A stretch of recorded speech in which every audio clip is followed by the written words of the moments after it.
Your deeds. Needs. Needs.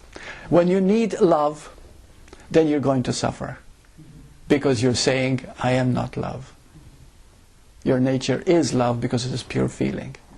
So the moment you have needs, you have emotions. As simple as that. You have anger, you have the need to control, you have resistance, you have fear, you have anxiety, you have all these things. But what are these things? You see? Thinking you lack something. But when you know you're complete in the now,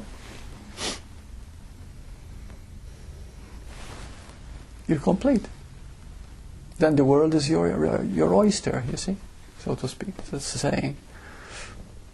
There's nothing that you lack. How do we stay there, though? You don't. You don't stay there. You are there. You just have to acknowledge it.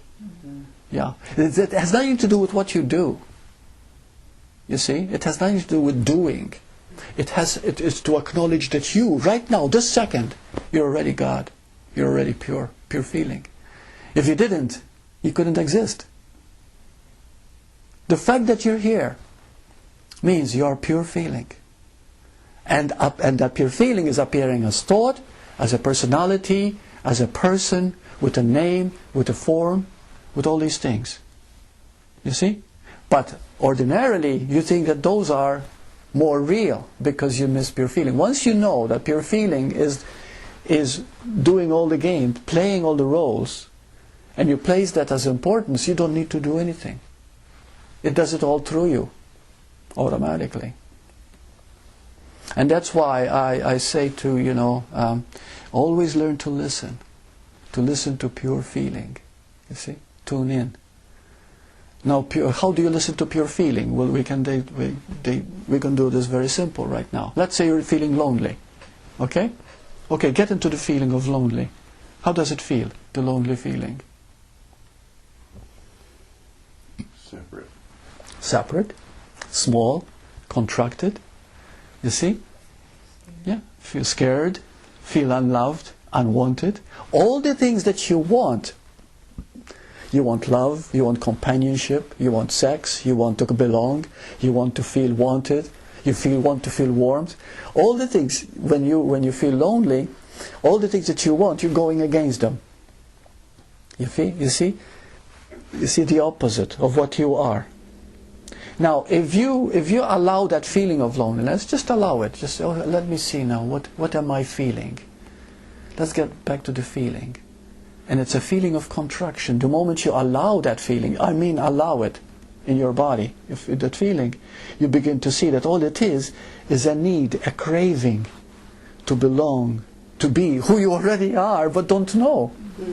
You see, all you have to do is allow it. The moment you allow it, it begins to soften and swim away because you gave it room, you gave it space. And all of a sudden you realize, my goodness, there was nothing there except my thought of limitation.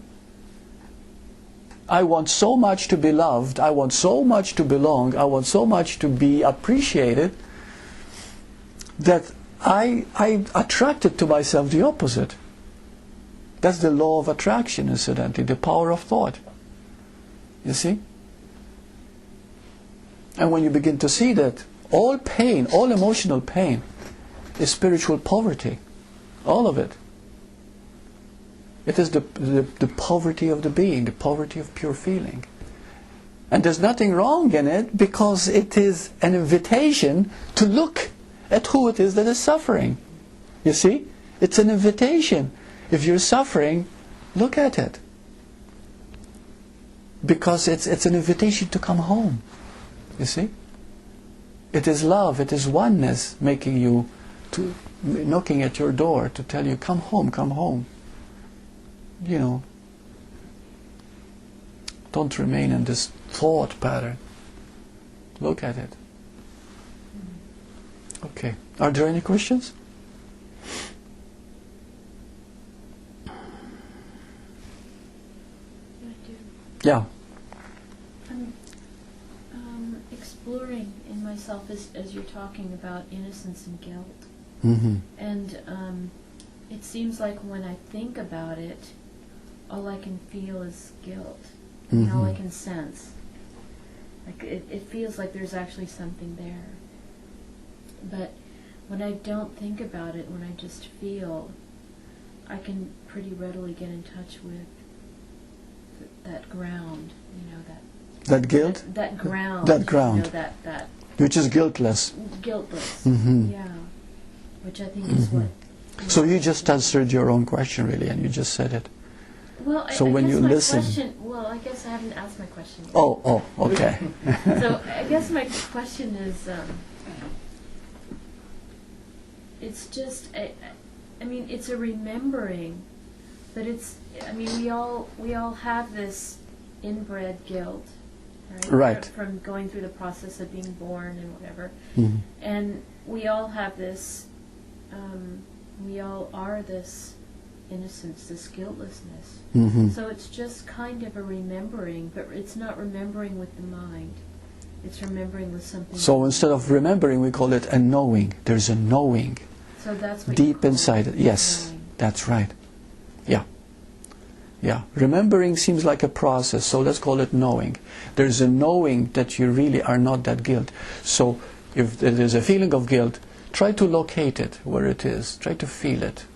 Try to be one with it. You see?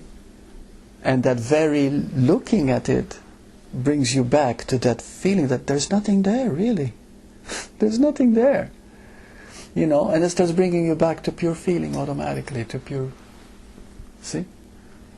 It brings you back to that innocence. Sometimes when I look for it, it feels like